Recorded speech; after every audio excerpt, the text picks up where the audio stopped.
Fellas, I got a lot of parts and very little time. We're going to be building a bypass valve on a pump. This is what we're starting with.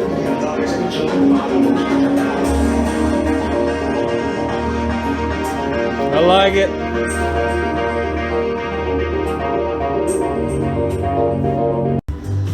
Well, I'm getting there. Sorry for the crazy techno time lapse. I'm just not a guy who likes to film me building stuff. I don't have time for that, guys. I can't make my customers wait like that. They don't deserve that. So I might show a test that absolutely has to happen, but we got to get this bad boy down the road. The bypass valve is almost done. It's basically how you build one of those. This valve vents the high pressure created in this loop to the gun. We alter the pressure with this bypass valve here. Basically the high pressure and high flow will come up through here and right back into the intake. It's a great technique if you can't ever find a pump with the flow rate you're looking for. It's a pretty awesome little setup. It works very well for oil pumps if you're an oil burner. Alright, I'm going to try to get you guys in on the action here. This thing might leak. Yeah, it's got too much air in it. Give it a second there.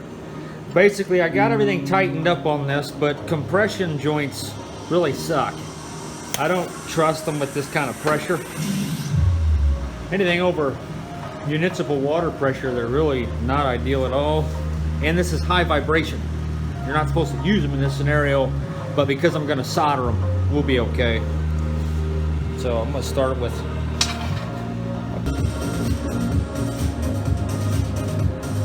there it goes. Being funny on me.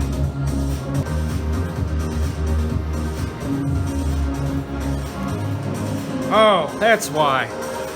What a jackass. Damn it. I mean, it works, but no wonder. Alright, so I got the right stuff now. Jeez. I'm seeing all this smoke, man. I can't figure it out. Alright, I got some 500-degree Loctite in place here. So I gotta be quick and get in and out of there. Probably already dropped the ball on that a little bit, but we'll be okay. Oh man, we get attacked. Mosquito. Had to turn all that racket off too. I probably just ran off about 10,000 people. Come on, baby.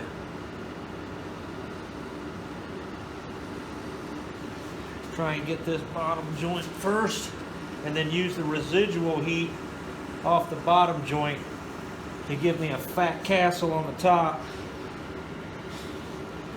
because that's what's going to help us against that vibration, is having some actual meat on that solder joint. It's not necessarily just a seal in this case. It's got a little bit of a structural attribute. See if there's enough residual in that. I try to keep the heat right at that point where I got to add a little heat to get any solder to melt. That's one of the key things it took me a long time to learn, is to just add heat just till the solder melts and then draw back off of it as quick as possible. Here I am yapping my head off, burning up my joint. Can't have all that. Good way to wash the flux off. Alright, we're going to start this way and just work that direction. First I got to get this thing on there. Falling apart. Okay, in this case I would normally ream out the hole on this thing, but I kind of want that turbulence to reduce the output of this pump. This pump is just drastically overpowered. Dropping the ball. Just dropping it.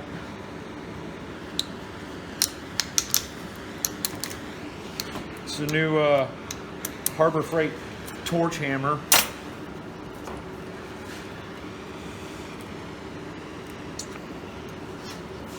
Got a little grip off the bottom there. Okay. Oops, and with that on there. Keith will kill me. You ought to see his engine. There's no way I'm going to make this look like that engine, Keith. I ain't got it in me, brother. I'm not an artiste. Alright. Trying, man. I'm trying. I got some diamond plate aluminum. Fancy it up for you. I needed his bottom decking. Working our way down. Sealing up everything here.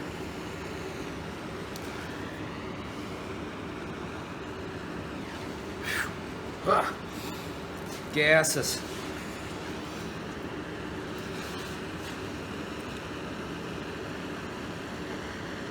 Our heat's probably starting to travel pretty quick. I gotta save my gauge as quick as possible. I really shouldn't have it mounted yet. It's not even warm yet. The nearest junction, it's starting to get a little temp to it. So I'm gonna have to hurry up on these next couple of joints right here and really just get in and out of there as fast as possible, or I'm done for. I'm about half tempted to cool it off and stop everything right now. Well, I do got one last junction to do right there. Might as well just hit it before I do the cool off. Or no, it's been dealt with differently. Let's just hurry. We're racing the clock now. I'll just heat everything right back up to do that other joint. That'll give me a little more time.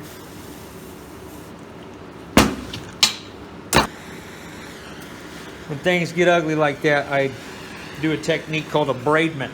It's where you scratch the surface with an object, in this case solder itself, to forcefully remove any piece of scale that's inhibiting the adhesion of the alloy at the interface. That's how soldering works, by the way.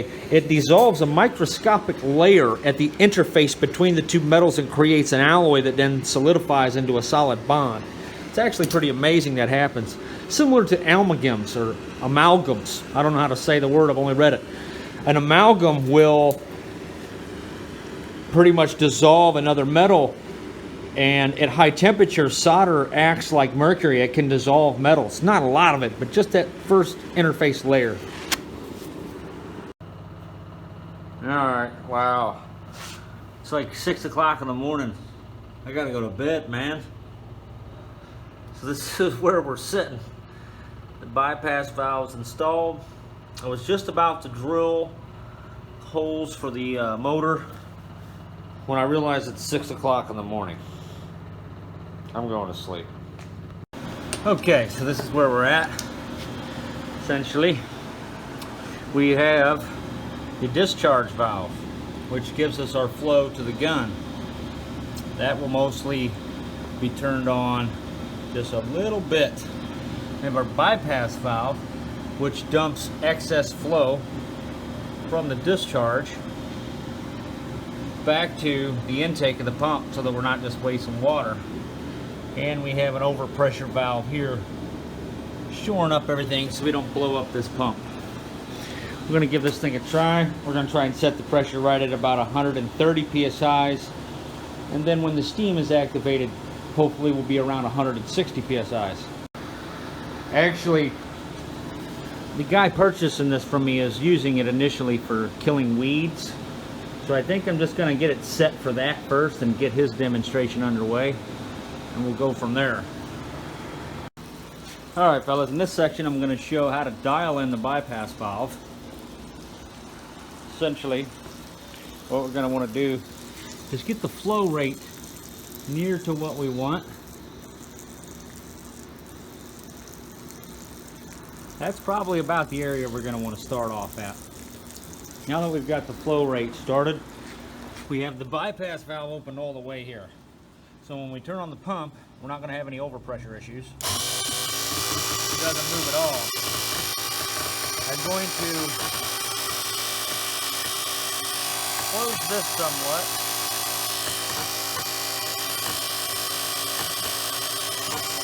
As I start to close this valve, the pressure is going to go up.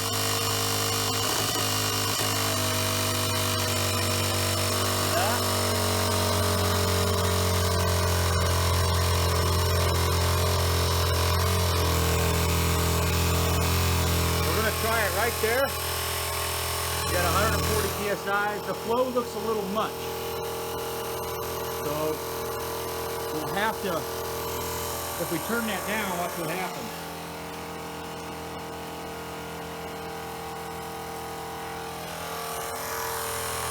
Now the pressure went up just a little bit, so I'm going to reduce that some.